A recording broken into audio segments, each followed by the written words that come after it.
क्या आतंकवादी यासीन मलिक महात्मा गांधी के रास्ते पर चल रहा है? क्या हिंसा करने वालों को महात्मा गांधी के विचारों का समर्थन मिलता है? आखिर महात्मा गांधी से कुछ लोगों में इतना गुस्सा क्यों है? साथियों नमस्कार, मैं हरिश्चंद्र बंडवाल। आतंकवादी यासीन मलिक को लेकर फैसला सुनाते समय दिल्ली की एक अदालत में जो कुछ भी हुआ उसने सबके होश उड़ा दिए और इस घटना ने एक बार फिर महात्मा गांधी को लोगों के बीच चर्चा में ले आया। अब ये क्यों हुआ, ये बड़ा महत्वपूर्ण है, जानने की जरूरत है कि यासीन मलिक ने दिल्ली की एनआईए अदालत में जब उनके ऊपर बहस चल रही थी कि इन्हें क्या सजा मिलनी चाहिए, तो यासीन मलिक ने अपने बचाव में कई तर्क दिए और बहुत सारे तर्क, उसमें प्रधानमंत्रियों की चर्चा की और बहुत सारे लोगों की बात की, लेकिन आखिर में यासीन मलिक ने महात्मा गांधी को उद्धृत किया और उसने ये कहा, महात्मा गांधी के अहिंसा का सहारा लिया, उनके उस तर्क का सहारा लिया और कहा कि वो जम्मू कश्मीर में 1994 से गांधी जी के बताए हुए अहिंसा के रास्ते पर चल रहा है। ये यासीन मलिक बता रहा है, आप याद रखिएगा। और यासीन मलिक कौन है ये भी आप जानते हैं कि 1990 के दशक में जब जो आतंकी घटनाएं शुरू हुई उसका वो मास्टरमाइंड है। कश्मीर से हिंदुओं को विहीन करने का जो काम किया गया उसमें प्रमुख भूमिका यासीन मलिक की। उसने हिंदुओं में खौफ और भय भर दिया था और वो व्यक्ति जब सजा की चर्चा हो रही थी तो कह रहा है कि वो तो गांधी जी का फॉलोअर है, वो गांधी जी के रास्ते पर चल रहा है। अब यासीन मलिक के जो तर्क हैं जो महात्मा गांधी को लेकर के, उसे अदालत ने तो खारिज कर दिया, लेकिन सोशल मीडिया पर कुछ नए तर्क तैरने लगे, महात्मा गांधी के कुछ बयान सामने आने लगे और उन विचारों में जो तर्क सामने आया उससे आप चौंक सकते हैं। और इसमें एक प्रमुख नाम है मशहूर लेखक आनंद रंगनाथन का, जिन्होंने गांधी जी के एक विचार को ट्वीट किया और बताया कि यासीन मलिक ने महात्मा गांधी का सहारा अदालत में क्यों लिया। अब जो मैं आपको ये बयान दिखाऊंगा जो आनंद रंगनाथन ने ट्वीट किया है, मैंने उसकी सच्चाई भी परखने की कोशिश की। मैंने ये देखने की कोशिश की कि क्या वाकई में ये बातें महात्मा गांधी ने कही थी। अब महात्मा गांधी की जो कही हुई बातों का संकलन है, जो प्रमुख पुस्तकें हैं, उसे भी खंगाला। अब देखिए पेज नंबर 248, इसके आखिरी पैराग्राफ में क्या लिखा है। इसमें लिखा है, Hindus should not harbor anger against Muslims even if the latter want to destroy and kill us all. We should face death bravely if Muslims established their rule after killing Hindus. We would be ushering in a new India. Mahatma Gandhi.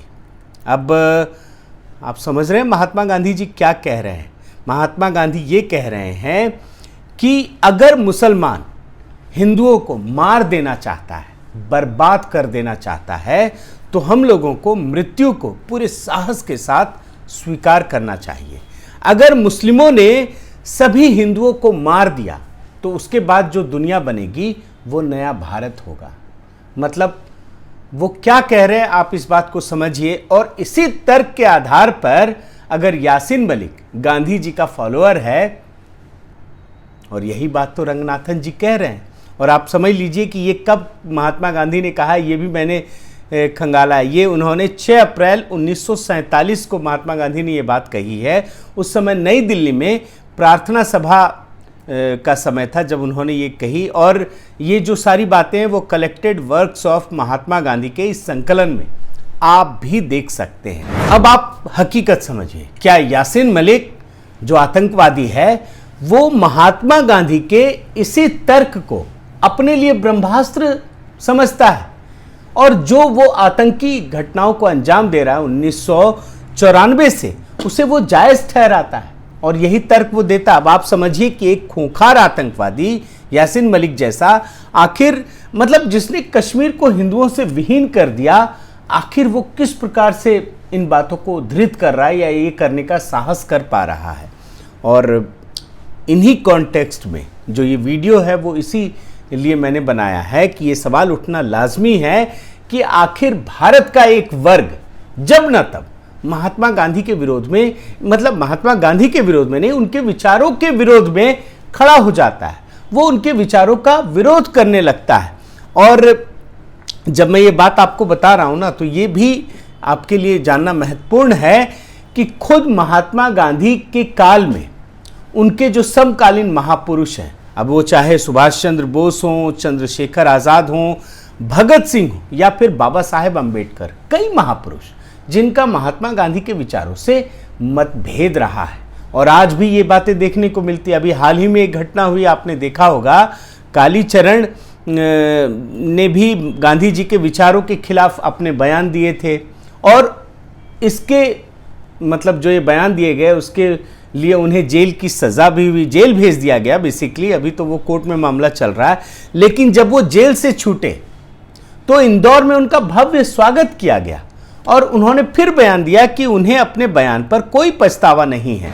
ऐसे में आज ये पड़ताल करना ज़रूरी है कि महात्मा गांधी के विचार क्यों हिंदुओं और मुस्लिमों के बीच समानता स्थापित नहीं कर पाते थे। उनके विचारों में ऐसा क्या था कि वो दोनों के अलग अलग तरीके से ट्रीट करता था और दोनों के लिए विचार ही अलग हो जाते थे। और जब आप इतिहास खंगालेंगे तो आप देखेंगे कि महात्मा गांधी मुस्लिमों को अपने साथ रखने के लिए उनकी हर इच्छाओं को पूरी करते थे। और वो इच्छाएं कुछ भी हो सकती है, वो मनमानी भी हो सकती है, वो देश विरुद्ध भी हो सकती है, उसका देश से कोई लेना देना भी नहीं हो सकता। अब मैं आपको एक एग्जाम्पल दे रहा हूं, खिलाफत आंदोलन को ही ले लीजिए। खिलाफत आंदोलन में क्या था, जो भारत के मुस्लिम थे वो ब्रिटिशर से ये मांग कर रहे थे कि तुर्की के सुल्तान को खलीफा बना दिया जाए, और ये भारत के मुसलमान बाकी मुसलमानों की तरह आंदोलन चला रहे थे। और इस खिलाफत आंदोलन को, जिसका भारत से कोई लेना देना नहीं था, महात्मा गांधी ने उनको समर्थन दिया और वो उसकी अगुवाई करने लगे पूरे आंदोलन की। अब आप मतलब इसको कैसे समझेंगे, आज के संदर्भ में मैं अगर समझाना चाहूं कि इस आंदोलन का भारत के बहुसंख्यकों से कोई लेना देना नहीं था। एक एग्जाम्पल लीजिए कि आज अफगानिस्तान में जब तालिबान सत्ता के लिए लड़ाई लड़ रहा था, तो भारत में मुस्लिमों का एक बहुत बड़ा वर्ग उसके समर्थन में था। अफगानिस्तान में तालिबान अपना शासन स्थापित करना चाहता था और भारत में मुस्लिमों का एक बड़ा तब उसको समर्थन दे रहा था, और भारत की सेकुलर जमात, कांग्रेस सहित बाकी जो सेकुलर जमात है, वो उसे मौन समर्थन दे रही थी। अब यही बातें आप तुलना कर लीजिए खिलाफत आंदोलन से। अब आपको समझ में आ गया होगा पूरा माजरा कि मैं कहना क्या चाहता हूं। अब इस खिलाफत आंदोलन के दौरान क्या हुआ ये भी समझना जरूरी है, जिसका महात्मा गांधी ने सहयोग किया, अगुवाई की। इसी खिलाफत आंदोलन के दौरान 1921 में केरल के मालाबार इलाके में, जहां पर जो नंबूदरी ब्राह्मण हैं वो अधिकांश जमींदार थे और काश्तकार मापिलाह जो थे मुसलमान थे, वहां जमकर हिंसा हुई, दंगा फसाद हुआ।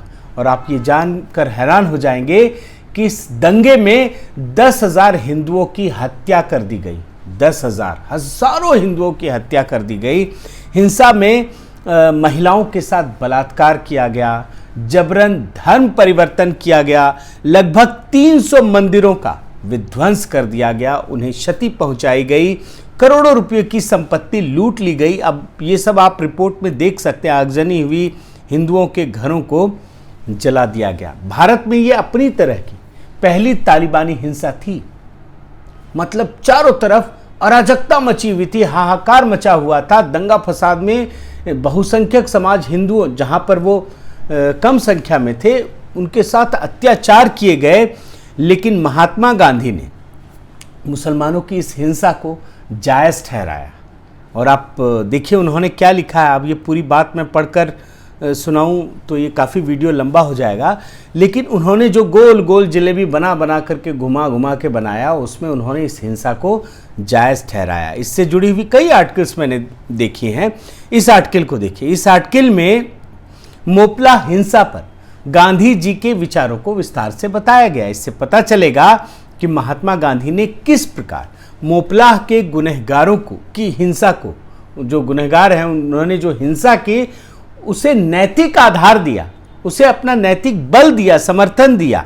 अब आप ये देखिए मुसलमानों की हिंसा पर वो क्या कह रहे हैं, ये समझिए। वो कह रहे हैं कि इसमें उनकी कोई गलती नहीं है, बल्कि असहयोग आंदोलनकारियों की जो बात है वो सरकार ने उन तक पहुंचने नहीं दिया, और इसी दौरान वो हिंदुओं से अपनी हिम्मत, क्षमा और शांत रहने को कहते हैं कि भैया हिम्मत रखो, क्षमा करो, शांत रहो और जाते रहो। और इस हिंसा के बरक्स अब आपको मैं एक तुलना करता हूं, आप असहयोग आंदोलन को देख लीजिए।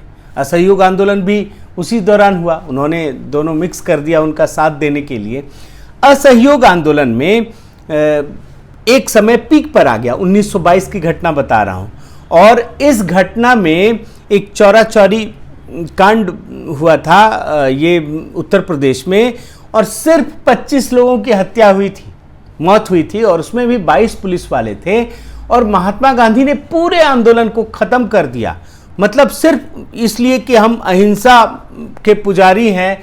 चलिए हैं, वो तो खैर अच्छी बात है, उसमें कोई बुरी बात नहीं है, लेकिन मोपलाह में हजारों हिंदुओं की हत्या हो गई दंगे में, और आप उसको नैतिक समर्थन दे रहे थे हत्यारों को, और चौरा चौरी कांड में 25 लोगों की हत्या हुई और आपने पूरा का पूरा आंदोलन ही खत्म कर दिया। आप ये तो सच्चाई ये है कि मोपलाह में इतना बड़ा कत्लेआम, सामूहिक नरसंहार होने के बाद भी आपका दिल नहीं पसीजा। मुस्लिमों के प्रति महात्मा गांधी का यही प्रेम था, या फिर उनको जोड़े रहने का परिणाम था कि महात्मा गांधी ने जब मोहम्मद अली जिन्ना ने अलग पाकिस्तान की मांग करनी शुरू की, तो उन्होंने कोई आमरण अनशन नहीं किया। उन्होंने ये नहीं कहा कि तुम क्यों मांग रहे हो भाई अलग पाकिस्तान। और इसके बाद जब जिन्ना ने डायरेक्ट एक्शन डे 1947 में मनाने का फैसला किया, ऐलान किया, तब भी महात्मा गांधी ने यह नहीं कहा कि मैं आमरण अनशन करूंगा, ये नहीं कर सकते। उन्होंने कुछ नहीं कहा। उन्होंने, वो जानते थे कि जिन्ना नहीं मानेगा, जिन्ना क्या कोई भी उनकी बात सुनने को तैयार नहीं है। और मतलब वो बेसिकली उन्हीं हिंदुओं को मतलब अपना नैतिक दबाव डाल रहे थे जो मानते थे, और जो नहीं सुनते थे उसमें कुछ कह ही नहीं रहे थे। आप देखिए इतिहास उठा करके, उन्होंने जब पाकिस्तान की मांग की तो कौन सा आमरण अनशन किया, जब डायरेक्ट एक्शन डे की बात हुई तब भी उन्होंने कोई अनशन नहीं किया। और 1947 के डायरेक्ट एक्शन डे का परिणाम यह हुआ कि भारत में कई जगह दंगा फसाद शुरू हो गया, कई जगह। बंगाल तो खैर है ही, इसके अलावा पूरे देश में, दिल्ली में, पाकिस्तान में हर तरफ दंगे फसाद शुरू हो गए, और गांधी जी घूम घूम कर इस आग को शांत करने का काम कर रहे थे। और इसी क्रम में वो सितंबर महीने में दिल्ली पहुंचे, दिल्ली में ही थे और यहीं पे वो सारी चीजें कर रहे थे। एक तरफ पंजाब के अमृतसर में ट्रेनों में लाशें भर भर कर पाकिस्तान से भारत की ओर आ रही थी, और पाकिस्तान में जमकर हिंदुओं को मारा जा रहा था। इसका परिणाम दिल्ली में देखने को मिल रहा था। अब महात्मा गांधी ने क्या किया ये आप समझिए। उन्होंने पूरी दिल्ली का दौरा करने के बाद हिंदुओं और सिखों को हिंसा बंद करने के लिए कहा, और उन्होंने 12 जनवरी 1948 को आमरण अनशन शुरू कर दिया, और साफ कहा कि वो मुस्लिमों को बचाने के लिए ऐसा कर रहे हैं। देखिए क्या कहा, undoubtedly on behalf of the Muslim minority in the Indian Union, and therefore it is necessarily against the Hindus and Sikhs of the Union and the Muslims of Pakistan। मतलब वो जिस पर कह सकते थे वो तो हिंदू और सिख ही थे, उनको दबा रहे थे, उनको कह रहे थे भैया मत करो, और उधर वो कुछ नहीं कर पा रहे थे और कर भी नहीं रहे थे, कोई सुनता भी नहीं। और उन्होंने हर हाल में हिंदुओं और सिखों को हिंसा रोकने के लिए कहा। आप देखिए इस आर्टिकल में क्या लिखा है, ये इंडियन एक्सप्रेस का आर्टिकल है। Mahatma Gandhi blamed no one, Mahatma Gandhi blamed no one, but if the Hindus and Sikhs insisted on turning out Muslims from Delhi, they would be betraying India and their own faith। और गांधी जी ने क्या किया, जो पाकिस्तान से भगाए गए हिंदू थे, सिख थे, वो तो एक तो मारे जा रहे थे, मरे हुए थे, और जो बच करके आ रहे थे वो कहाँ रहेंगे। तो दिल्ली में मस्जिदों और बाकी जो उनकी प्रॉपर्टी वो छोड़ के गए वहाँ रह रहे थे, महात्मा गांधी ने उन सबको भी खाली करने के लिए कह दिया। मतलब जनवरी की कड़क ठंड रात में लोगों ने उनकी बात मानी और मस्जिदों को खाली कर दिया, छोड़ दिया। मतलब आप समझिए कि जो पूरी घटना हुई वो किस तरह से सिर्फ एक तरफा चल रही थी। एक ही समुदाय को वो रोक रहे थे, संयमित कर रहे थे, धैर्य बंधा रहे थे, मतलब सारा जो गुण देना है वो दे रहे थे। महात्मा गांधी का तर्क क्या था ये भी देख लीजिए। महात्मा गांधी का तर्क था कि मुस्लिमों से न्याय मांगने वाले हिंदू और सिख पहले उनके प्रति न्याय दिखाएं, और जो मुसलमान भाग रहे हैं उनको हिंदू और सिख भागने ना दें। इस आर्टिकल में यही लिखा है वायर के, उनको रोक कर अपने साहस का परिचय दें। मतलब आप समझिए कि पूरा का पूरा इकोसिस्टम किस तरीके से चल रहा था। अब आप ये समझिए कि आज का जो सेक्युलर इकोसिस्टम है वैसा ही तो उस समय भी था। आज भी पाकिस्तान में या बांग्लादेश में हिंदू और सिख मारे जा रहे हैं, उस समय भी मारे जा रहे थे। उस समय भी, इस समय भी जो वहाँ से आ रहे हैं उसकी सुनने वाला कोई नहीं है।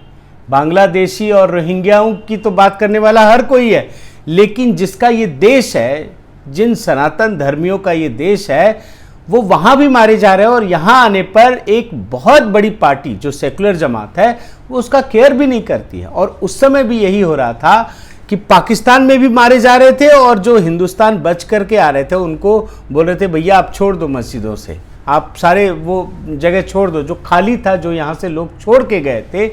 और हिंदू और सिख महात्मा गांधी की बातों को मान भी रहे थे। साथियों, महात्मा गांधी के अहिंसा के मूल्यों को जो एक्सपेरिमेंट करने का मौका है वो भारत में मिला, जहाँ बहुसंख्यक हिंदू हैं जो उनके विचारों को गहराई से समझ सकते हैं।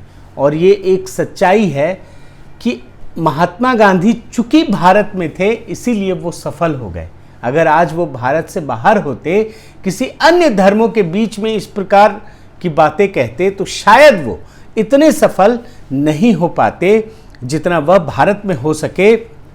और इसीलिए कई बार लोगों का गुस्सा फूट पड़ता है कि गांधी हर बार अपने प्रयोग में हिंदुओं की सहिष्णुता की शक्ति की परीक्षा लेते रहे और मुसलमानों को मनमाना करने का मौका दे दिया। बहुत बहुत धन्यवाद। आपसे गुजारिश है कि आप मेरे इस चैनल को ज़रूर सब्सक्राइब कीजिए, लाइक कीजिए, शेयर कीजिए, कमेंट कीजिए और इस बेल आइकन को प्रेस करना मत भूलिएगा। नमस्कार।